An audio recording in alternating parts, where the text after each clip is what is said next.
And we are back. Welcome back to Larissa Says. So it's been about a week since I've posted, and Squid Game season 3 did come out. I loved it. I know a lot of people didn't. So personally, I think that season 3 did come full circle. I know there were storylines that were left open. I really wish the Jun Hee story was taken further, at least the conversation between the two. And I do appreciate that that did take up a lot of screen time. That was my knuckle popping. And so I personally really enjoyed the ending.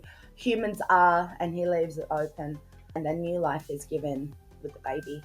And that is something that we're going to see in this script that I've written. So we're looking into the new meaning, potentially the new meaning of Squid Game. I think that the director has made it clear enough that this is his metaphor, and you're about to see why.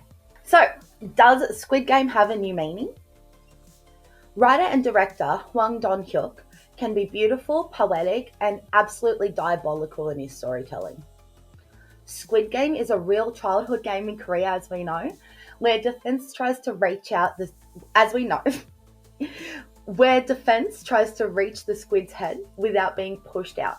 It's war disguised as play. When we first saw the final episode of Squid Game Season 1, the title echoed through this children's game. Bloodied sneakers skidding across chalk lines, betrayal dripping in the rain. It was simple, savage, and unforgettable. But in Season 3, the game takes on an entirely new dimension. Now, survival is maternal, defiant, and quietly powerful. Enter Jun Hee. Take a look at her eyes in her promotional poster.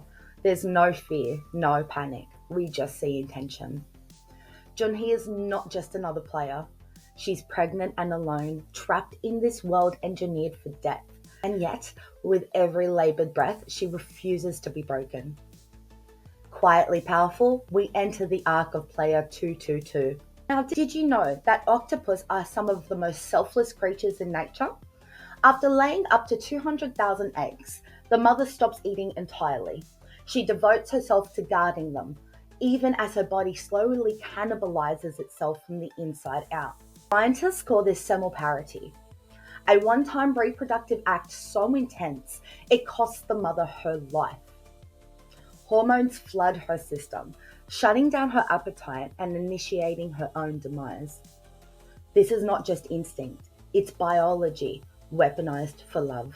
Now, when we look closely at the promotional poster, these walls ripple with aquatic hues, and above Jun Hee, a massive orange paper octopus dangles, casting soft shadows as she fights through the game. Notice those tentacles. They are more than decoration.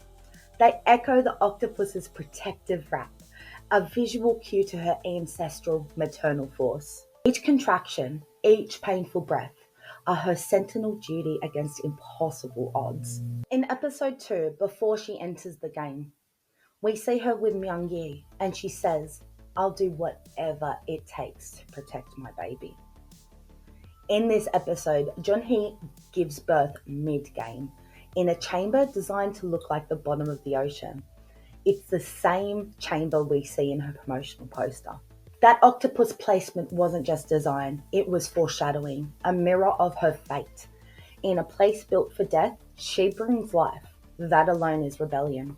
In nature, after laying her eggs, a female octopus stops eating. She guards her eggs without pause and starves slowly and deliberately. Her body begins to break down. This is semoparity, a final reproductive act that ends in self-destruction. Jun Hee becomes this mother. In that room, she guards and alarms rage around her. She has just given birth in a system built for death.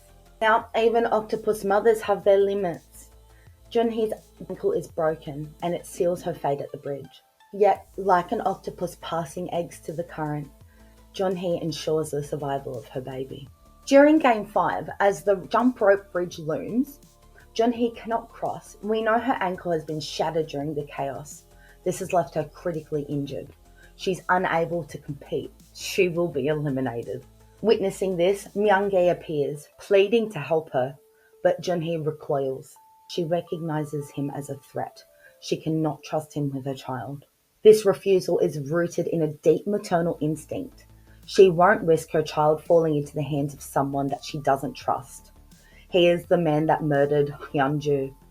Her formidable maternal instinct hardens her resolve. In these final stages, Jun Hee understands what she needs to do.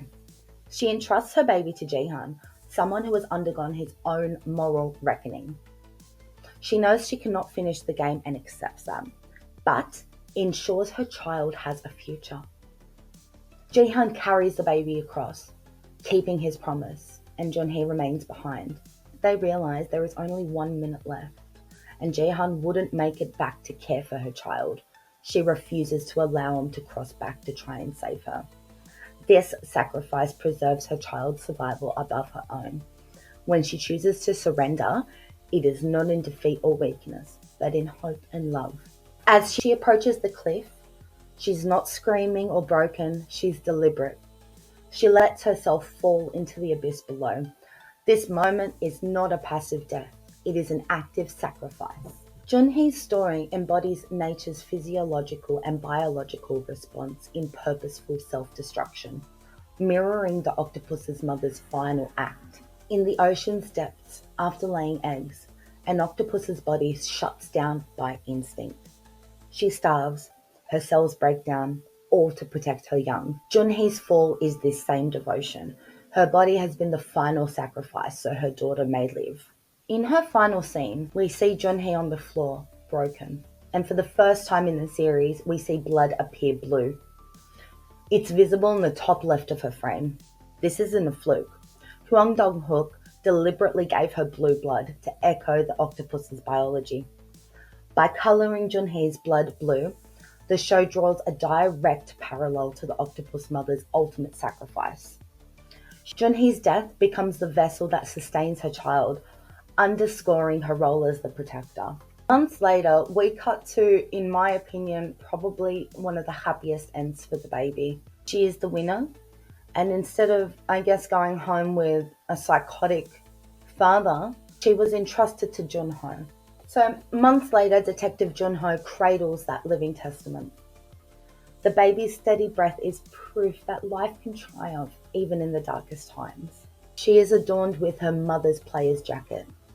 The final survivor, player 222, the winner. A life born in the deepest dark, now breathing light.